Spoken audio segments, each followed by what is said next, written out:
Guest posting के बारे में जो कुछ हम पहले जानते थे वो अब बदल चुका है। ये अब सिर्फ बैकलिंक्स हासिल करने का खेल नहीं रहा। आज हम बात करेंगे कि इस हिकमत अमली को जदीद एसईओ के लिए एक ताकतवर अथॉरिटी बनाने वाले टूल में कैसे तब्दील किया जा सकता है। तो सबसे पहले खुद से ये सवाल पूछते हैं कि आज के दौर में गेस्ट पोस्टिंग का असल मकसद क्या है। क्या ये बस अपनी वेबसाइट के लिए कुछ लिंक्स हासिल करना है या इसके पीछे कोई बड़ी कहानी है? चलें इसको समझते हैं। देखें, पहले क्या होता था, सारा फोकस होता था लिंक्स जमा करने पर, लेकिन अब खेल बदल गया है।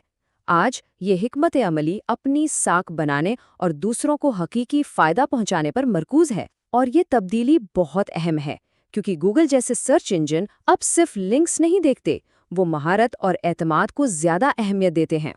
इसको ऐसे समझें कि ये किसी दूसरे के प्लेटफॉर्म पर एक काबिल कद्र मेहमान बनने जैसा है, जहां आप अपनी महारत शेयर करते हैं और अपनी फील्ड में दिलचस्पी रखने वालों की तवज्जो हासिल करते हैं। अच्छा, तो ये सब ठीक है, लेकिन शुरू कहाँ से किया जाए? पहला और सबसे अहम कदम है सही प्लेटफॉर्म्स की निशानदही करना।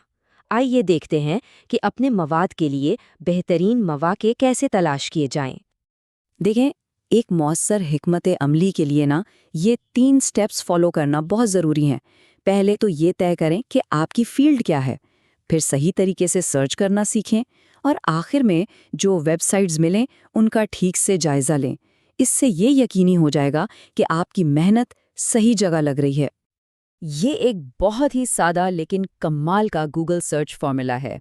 बस ट्रैवल की जगह अपनी इंडस्ट्री का नाम लिख दें, चाहे वो टेक्नोलॉजी हो, फैशन हो या कुछ और। आपको हैरानकुन नताइज मिलेंगे।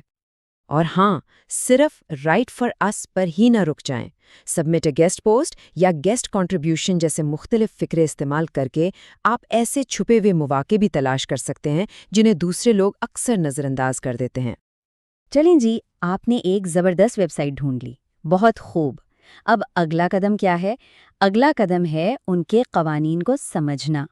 हर प्लेटफॉर्म के अपने उसूल होते हैं और उन पर अमल करना कामयाबी के लिए बेहद ज़रूरी है।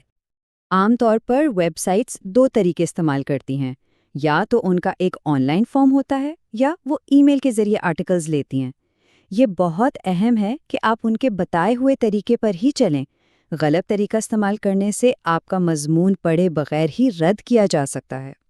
कुछ भी लिखने से पहले सबसे पहला काम ये करें कि वेबसाइट की गाइडलाइंस ढूंढ कर पढ़ें। इनमें आपको सब कुछ मिल जाएगा। वो कितने अल्फाज का आर्टिकल चाहते हैं, तस्वीर के क्या उसूल हैं और फॉर्मेटिंग कैसी होनी चाहिए। ये आपका बहुत सारा वक्त बचाएगा और आपके आर्टिकल के कबूल होने के इम्कानात को बढ़ा देगा। अब आते हैं सबसे मज़े के और सबसे अहम काम पर, एक ऐसी पोस्ट लिखना जिसे एडिटर्स फ़ौरन पसंद कर लें और पढ़ने वालों को भी वो बहुत कीमती लगे। ये एक सोच है जो सब कुछ बदल देती है। जब आपका फोकस बेहतरीन मवाद फराहम करने पर होता है तो लिंक्स, ट्रैफिक और अथॉरिटी जैसे फ़ायदे खुद ब खुद मिलना शुरू हो जाते हैं। हमेशा वैल्यू को तरजीह दें।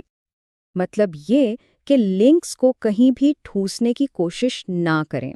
इसके बजाय उन्हें कुदरती तौर पर वहाँ रखें जहाँ वो पढ़ने वाले के लिए वाकई मददगार हों।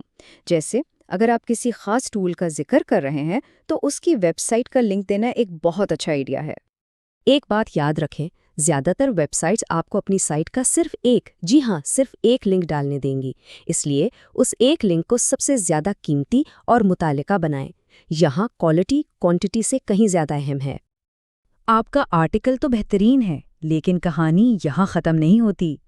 एक ऐसी चीज़ है जिसे अक्सर लोग नज़रअंदाज कर देते हैं, और वो है आपका मुसन्निफ बायो, यानी आपका तारुफ।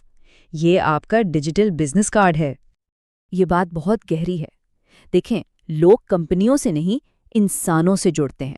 जब आप अपने नाम से पोस्ट करते हैं तो आप एक ज़ाती ब्रांड बनाते हैं और पढ़ने वालों के साथ बराह रास्त एतमाद का रिश्ता कायम करते हैं।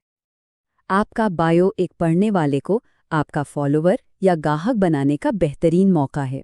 एक अच्छी सी तस्वीर, एक मुख्तसर तारुफ और आपकी वेबसाइट और सोशल मीडिया के लिंक्स, ये सब मिलकर एक बहुत ताकतवर तासुर बनाते हैं। تو آخر میں سارا کھیل اس ایک سوال پر آ کر رک جاتا ہے۔ اگلی بار جب آپ کوئی گیسٹ پوسٹ لکھیں تو خود سے پوچھیں، آپ صرف ایک لنک کے علاوہ کیا ویلیو دے رہے ہیں؟ جب آپ اس سوال کا جواب دینا شروع کر دیں گے، تبھی آپ صرف لنکس بنانے والے نہیں بلکہ اپنی فیلڈ کے ایک حقیقی اتھارٹی بنیں گے۔